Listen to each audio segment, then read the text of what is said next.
Credit to Purdue. We knew they'd come to compete after they've had 2 tough weeks. Got back home, playing at home. Changed up their defense, put 4 back at the edge. I hope he's okay. I think he's one of the best players we'll play against this year. I have so much respect for the way he plays, and so it looked like he got banged up. So I'm not sure what that was.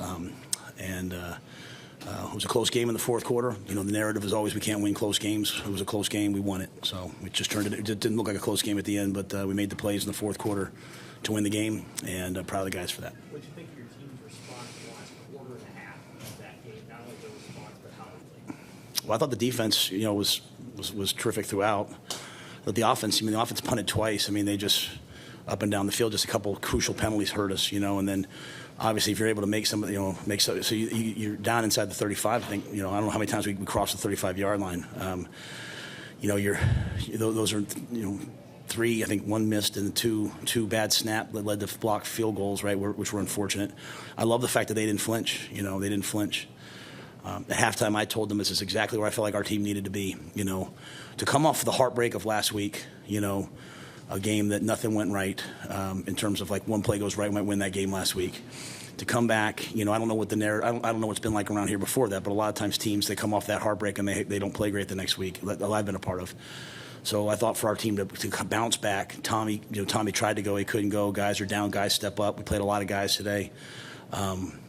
Things not go exactly right. I thought it was exactly what we needed, to be quite honest. I'm glad it ended up 28-10, but that was a game we had to fight for, and guys had to make plays, and got some tough calls go against us in the first half, and the guys. In fact, if anything, they were telling me to keep my composure. So appreciate those guys. What kind of lift did Emmett give you in the second half?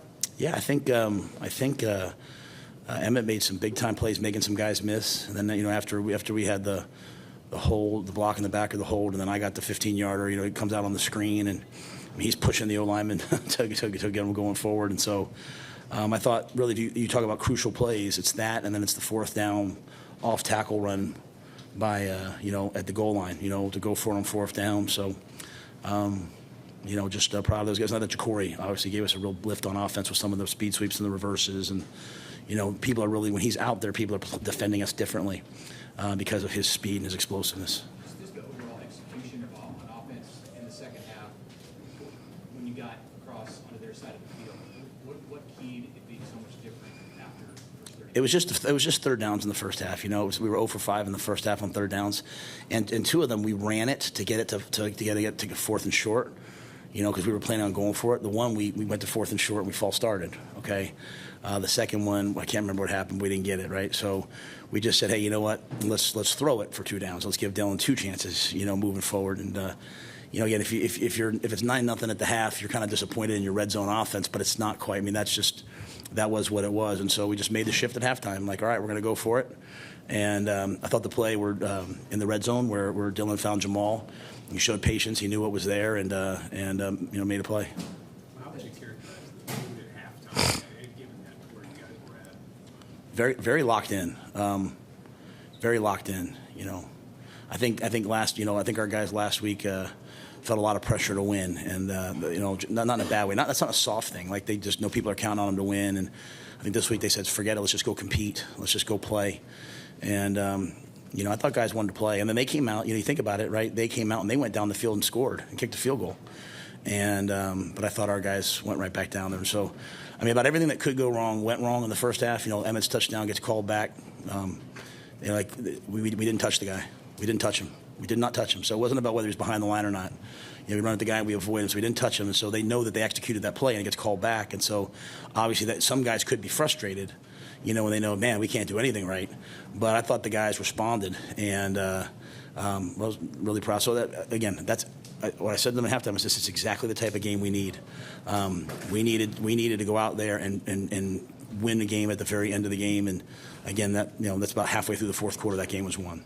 The kicking game, was there a specific distance that you felt good about sending Jonathan out at? And what did you see on those specific blocks? Yeah, I mean, the first one he missed, right? I mean, like, it just missed. He's about 50-50 from the 15-yard line, but he's also about 50-50 from the 45-yard line. He's a young, developing kicker who's got a big leg and had a great week of practice, and he just missed that first one. The second two are just bad snaps. I mean, those balls are in the ground, right? So you can't put those on them. And those weren't like blocks per se where we're not protecting. Those were bad snaps. The first one, we had one snapper in, then we made the change, went to the other snapper. It's a bad snap. So all of those guys, and as I said down the stretch, man, like, they got to come out of their head. They got to start playing from right here with passion and belief in themselves. I know it sounds corny, but it's not. And even the extra points at the end, all of a sudden we had good snaps. And so we are. It might not be for everybody, but we are just a growing team. We're just growing. All right. So people can spend all their time trying to think what we're not. I choose to see what we are. We're getting a little bit better in different areas. We went on the road after a devastating a devastating loss last week, and we found a way to win. And I couldn't be prouder. It wasn't the best football. We have a lot to fix, but I'm proud of the heart of that team. It was just to be clear, one of the snaps was one guy, and the other was the other guy. I believe so. Yeah. I mean, if I'm wrong, sometimes you guys are more right than me, but we made the switch. I thought the first was Flaggy, the second one was Wittucky. That's okay. I thought so. Yeah. Matt, what about your run? What were your thoughts on how they stepped up and slowed down what Purdue was trying to do? Yeah, I thought the boys came out to play. I mean, there was a little bit like that one drive. It was a little bit of leaky first down, so they were in a 2nd and 5, and allowing them to continue to play. I thought what was really great on defense today was, when Tommy couldn't quite go, like he came up, we thought he was going to be able to go. He warmed up. We thought maybe he could go, and just still not quite there yet. So, all right, we turned to Sierra. Sierra gets banged up. Jeremiah goes in. We're out there at times in crucial downs. Now we got Jeremiah out there. We got Mario Buford out there. And I thought they played pretty well. Willis McGahee had some big plays, so there's a lot of young players contributing in that. But that allows you, because Tony can trust those guys in the back, it allows them to play the run and put guys up there in the box. And I thought we didn't give up any big ones. I think Maccabee's a heck of a player. I mean, that number 45 is a heck of a player, and that's a well-coached O-line. They run outside zone as well as anybody. 250 yards or whatever it was, 240, whatever, last 260 last week. So for us, I don't know what they finished with rushing, but I thought our guys did pretty well. 50. So I thought our guys did pretty well. It's not just this game, but there's been quite a few penalties in a lot of big teams moving. From your thought process, is there a conversation that they need to have, the league needs to have with teams about blocking on the perimeter or covering the receivers, and then what did they tell you at the end about doing that? Yeah, I got a flag. I threw my headset. Now I was on the white, so I was under the impression on the white I could throw my headset. He said the referee said I looked at him, so he knew I was upset. But obviously he didn't throw the flag, so I was just mad, So I'm not here to complain about officials. I'll turn them in. I'll get the responses on Monday or on Sunday. I think we had a tough go of it last week, and here's what I know: someone's going to have to start to fight for Nebraska. All right, so I'm here to fight for Nebraska, and so Troy does. Our AD will fight for Nebraska in that way. But I wanted the fellows to see me out there fighting for them today, and so I think that's my 3rd penalty ever. So I got one in the NFL because I was in the white and the guy ran me over. I think I got one. When we got a blindside block at Oklahoma State. There's not been many, right? So I don't speak disrespectfully to the officials, all that, but I did throw my headset, and but I thought I was okay because I was in the white. With that being said, it's a penalty. He called it a penalty, and Emmett went ahead and made me right. So I felt bad. I don't want to affect the game in that regard. But penalties are penalties. I just we're not an undisciplined team. We're doing things right. We're doing high level things, and we're getting when I get caught, I'm going to stand up for it. But again, that's a hard job. I'm not here to. That's a hard job. I can't imagine how hard that is, and I respect the men who do it. So maybe you're on the pregame scene with the Oklahoma drill where you were running your team kind of through a live drill. What was your thought? I mean, you were out there leading them in front of everybody, kind of hitting full contact hitting. What was the thought of that? no thought. Is that something you have done before? Yeah, well, but we did it way back when. But I was just excited to go. Today was about us.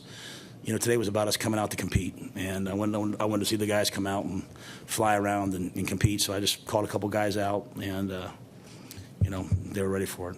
One of those guys was last week with Trick. He's the guy that was leading blocker on that 4th down. I don't know if you've seen that play, but he basically took out their 2 best defenders. Yeah, did he really? That's awesome.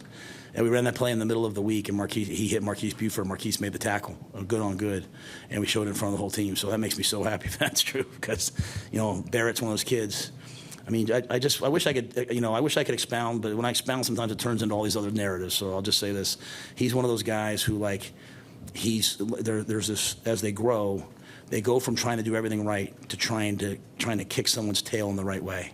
And along the way, they have to block out all the noise of everyone telling them what they're doing wrong. And so Barrett's someone who tries to do everything right. And hopefully, it sounds like, and that's a day one training camp play. Like, we tried Carter over the top. We try, I'm just saying, like, in all seriousness, like, if you look at the level of creativity, and again, we're not perfect yet. Like, we're so young and things are different. Like, no one's asked me about Gunner. I love that. None of you guys asked me about Gunner.